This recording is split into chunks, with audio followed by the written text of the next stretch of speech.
देशों के महानुभावों का मैं हृदय से स्वागत करता हूं और 2 दिवसीय इस समिट में आपने इस सेक्टर से जुड़े कई महत्वपूर्ण विषयों पर चर्चा की है।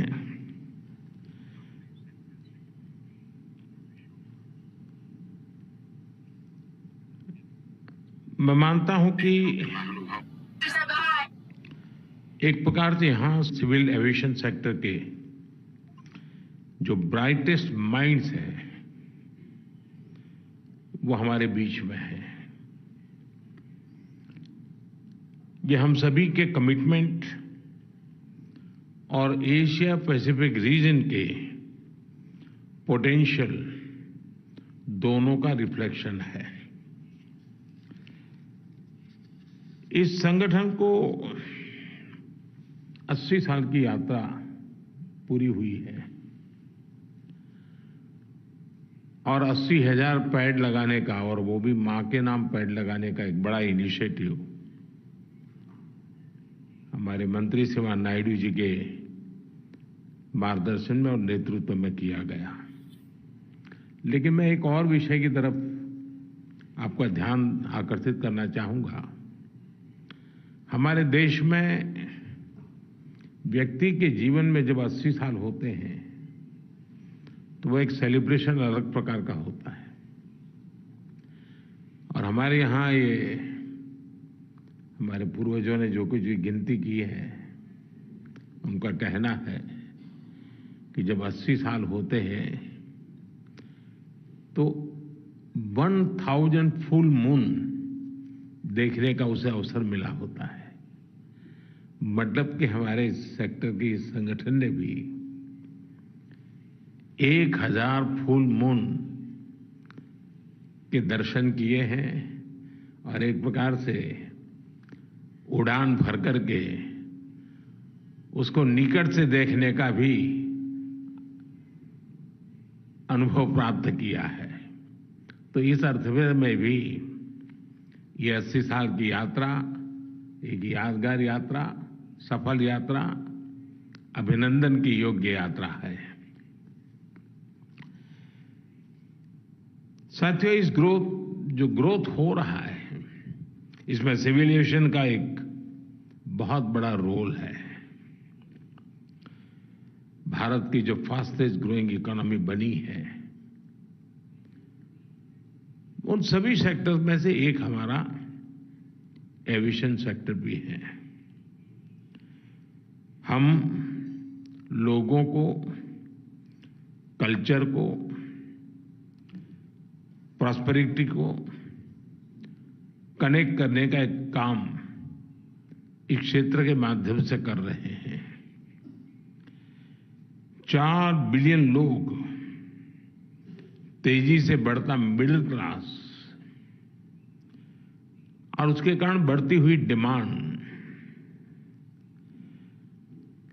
ये अपने आप में एक बहुत बड़ा ड्राइविंग फोर्स है इस सेक्टर के विकास का।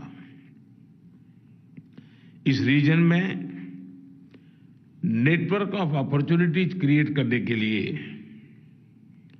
एक लक्ष्य को लेकर के हम आगे बढ़ रहे हैं। और ऐसा नेटवर्क जो इकोनॉमिक ग्रोथ को ड्राइव करेगा, इनोवेशन को बढ़ावा देगा, पीस प्रॉस्पेरिटी को मजबूती देगा। एविएशन के फ्यूचर को शेप करना हमारा शेयर्ड कमिटमेंट है। यहां सिविल एविएशन से जुड़ी अपॉर्चुनिटीज पर आप सबने गंभीरता से मंथन किया है। आप सभी के प्रयासों से दिल्ली डिक्लेरेशन आज हमारे सामने है। ये डिक्लेरेशन रीजनल कनेक्टिविटी, इनोवेशन और एविएशन में सस्टेनेबल ग्रोथ के हमारे संकल्प को आगे बढ़ाएगा। मुझे भरोसा कि हर पॉइंट पर तेजी से एक्शन होगा, ये डिक्लेरेशन को हम जमीन पर उतार पाएंगे और एक सामूहिक शक्ति से नई ऊंचाइयों को हम पार करेंगे। एशिया पैसिफिक रीजन में हमें एविएशन कनेक्टिविटी को बढ़ाने के लिए हमें नॉलेज, एक्सपर्टाइज, रिसोर्सेज हम सबके बीच में शेयर करने से शायद हमारी ताकत और ज्यादा बढ़ेगी। हमें इंफ्रास्ट्रक्चर में भी और अधिक इन्वेस्टमेंट की जरूरत रहेगी और उसको भी सभी संबंधित देशों में स्वाभाविक प्राथमिकता रहनी होगी। लेकिन सिर्फ इंफ्रास्ट्रक्चर से काम होना नहीं है। स्किल, मैन पावर और अपग्रेडेड टेक्नोलॉजी की निरंतर प्रक्रिया ये उसके विकास के लिए अहम होती हैं और वो भी मुझे लगता है कि हमारा एक प्रकार का दूसरा इन्वेस्टमेंट होगा। हमारा लक्ष्य एयर ट्रैवल को सामान्य से नागरिक तक पहुंचाने का है। हमें एयर ट्रैवल को सेफ, एफोर्डेबल और सबके लिए एक्सेसिबल बनाना है और इसके लिए मुझे विश्वास है कि हमारा ये डिक्लेरेशन और हमारे सामूहिक प्रयास और हमारे इतने लंबे समय का अनुभव हमें बहुत काम आने वाला है। फ्रेंड्स, आज आपके बीच में यहां भारत के अनुभव जरूर शेयर करना चाहूंगा।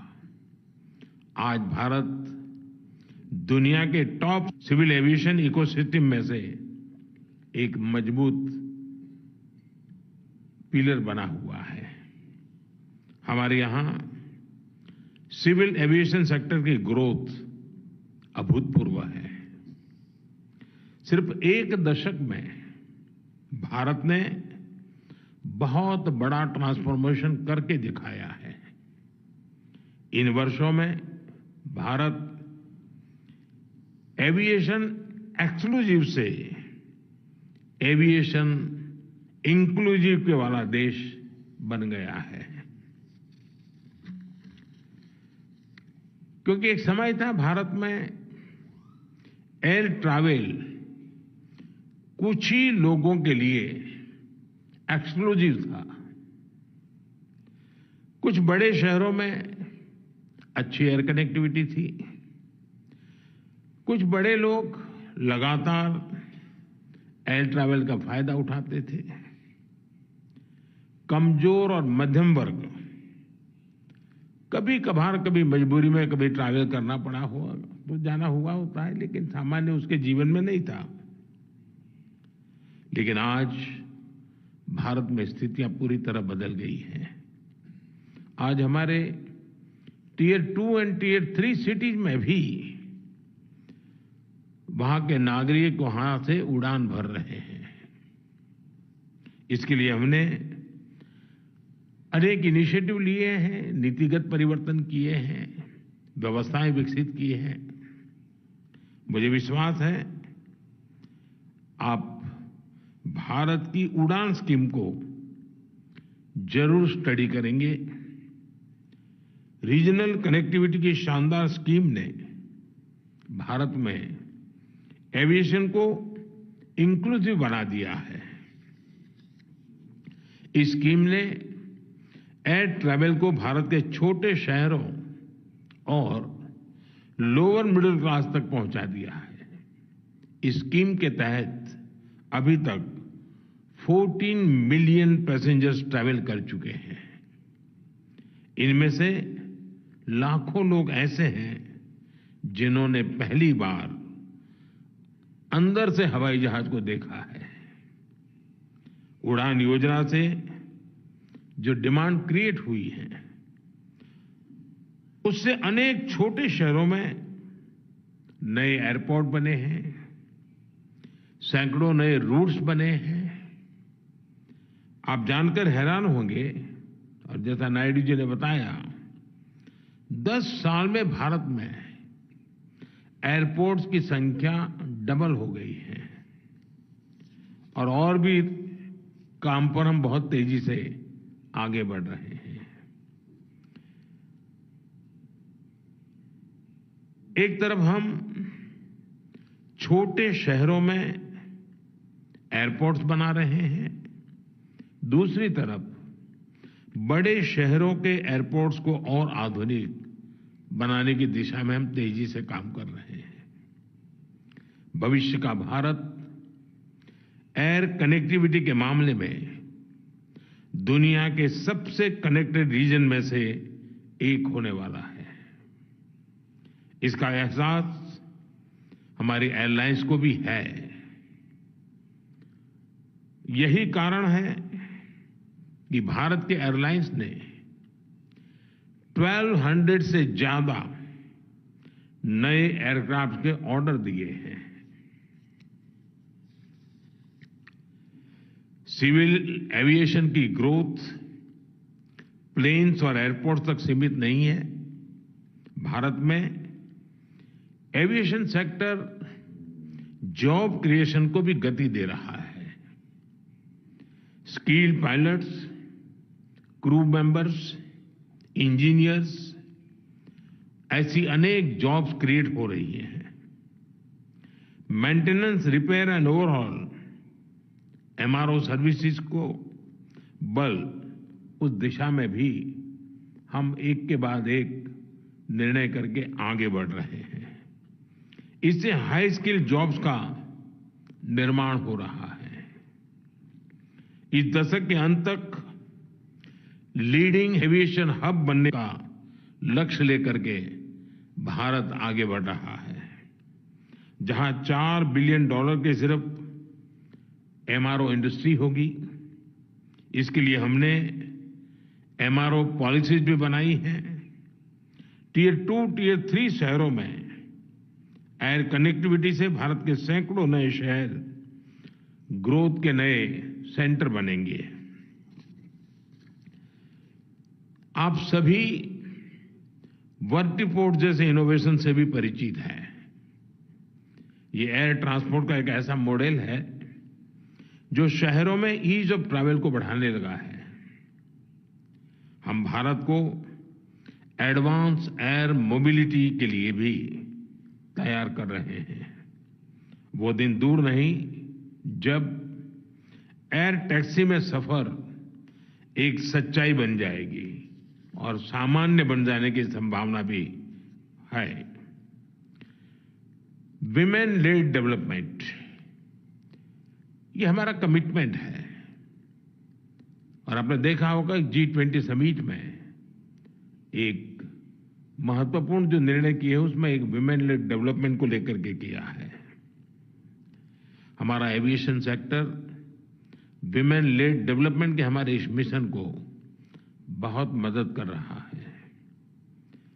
भारत में पायलट्स के करीब करीब 15% पायलट विमेन है और ये ग्लोबल एवरेज सिर्फ 5% है, जबकि भारत 15% है।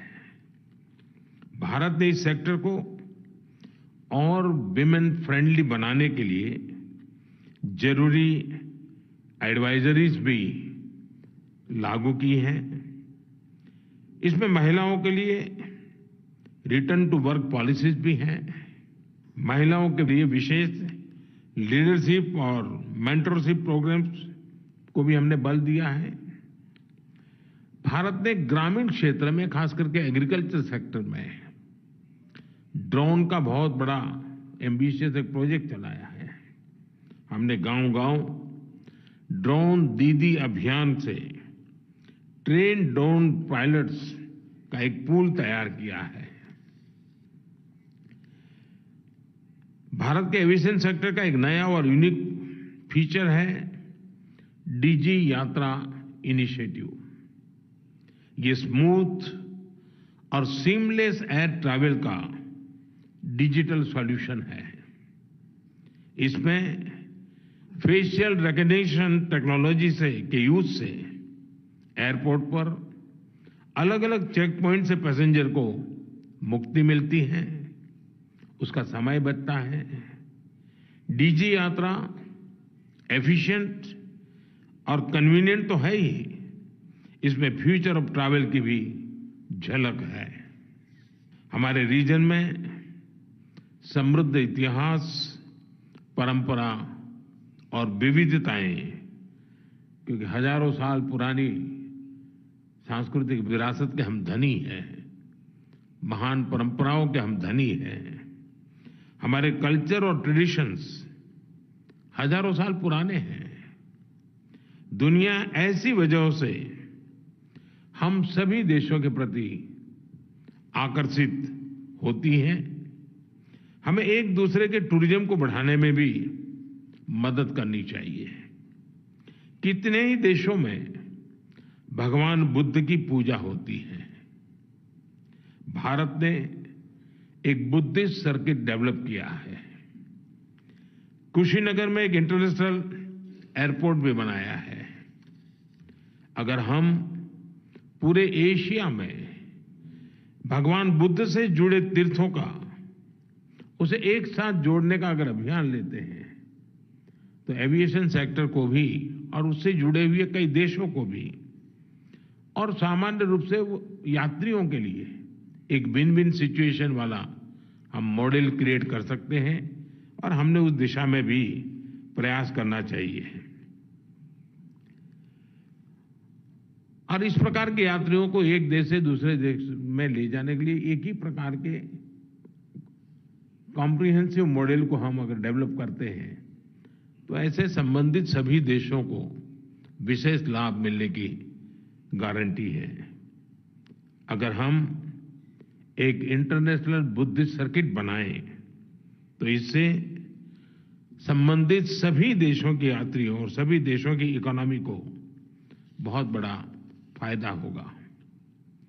एशिया पैसिफिक के देश एक और क्षेत्र में सहयोग बढ़ा सकते हैं। एशिया पैसिफिक रीजन अब बिजनेस हब भी बनता जा रहा है। दुनिया के एग्जीक्यूटिव्स या एम्प्लॉइज इस रीजन में बहुत बड़ी मात्रा में आते हैं। स्वाभाविक है कि कुछ लोगों ने इस क्षेत्र में अपने ऑफिस एस्टैब्लिश किए हैं, तो उनकी फ्रीक्वेंट फ्लायर के रूप में भी गतिविधि बढ़ रही है। कौन से ऐसे कॉमन रूट्स हैं जिन पर ये प्रोफेशनल्स का आना जाना होता है और फ्रीक्वेंट होता है? क्या हम एक कॉम्प्रिहेंसिव सोच के साथ हमारे रूट्स को इस एक व्यवस्था को कैटर करने के लिए रीरूट कर सकते हैं क्या, और उसको एक हम सुविधाजनक बना सकते हैं क्या? मैं चाहूंगा कि आप सभी उस दिशा में भी, क्योंकि ये क्षेत्र का विकास सुनिश्चित है और उसके अंदर प्रोफेशनल्स के लिए सुविधाएं जितनी बढ़ेगी उतनी काम की भी गति बढ़ने वाली है। हम इंटरनेशनल सिविल एविएशन ऑर्गेनाइजेशन और शिकागो कन्वेंशन की 80th एनिवर्सरी सेलिब्रेट कर रहे हैं। तब हमें रेजिलिएंट और इंक्लूसिव एविएशन सेक्टर के लिए अपने कमिटमेंट को रिन्यू करना है। मुझे साइबर सिक्योरिटी से जुड़ी, डेटा सिक्योरिटी से जुड़ी आपकी चिंताओं का भी एहसास है। अगर टेक्नोलॉजी के साथ चैलेंजेस हैं, तो सॉल्यूशन भी टेक्नोलॉजी से ही होते हैं। हमें इंटरनेशनल कोलैबोरेशन को और अधिक मजबूत करना होगा। हमें खुले मन से टेक्नोलॉजी को शेयर करना होगा, इंफॉर्मेशन को शेयर करना होगा, तब जाकर हम इन व्यवस्थाओं को सुरक्षित रख पाते हैं। ये दिल्ली कॉन्फ्रेंस यूनिटी और शेयर्ड पर्पज के साथ आगे बढ़ने के हमारे संकल्प को मजबूती देगी। हम एक ऐसे फ्यूचर के लिए काम करें जहां आकाश सबके लिए खुला हो, जहां दुनिया के हर व्यक्ति का उड़ने का सपना पूरा हो। मैं फिर से सभी अतिथियों का स्वागत भी करता हूं और इस महत्वपूर्ण समिट के लिए आप सबका हृदय से आभार भी व्यक्त करता हूं। आप सबको मेरी बहुत बहुत शुभकामनाएं हैं। धन्यवाद।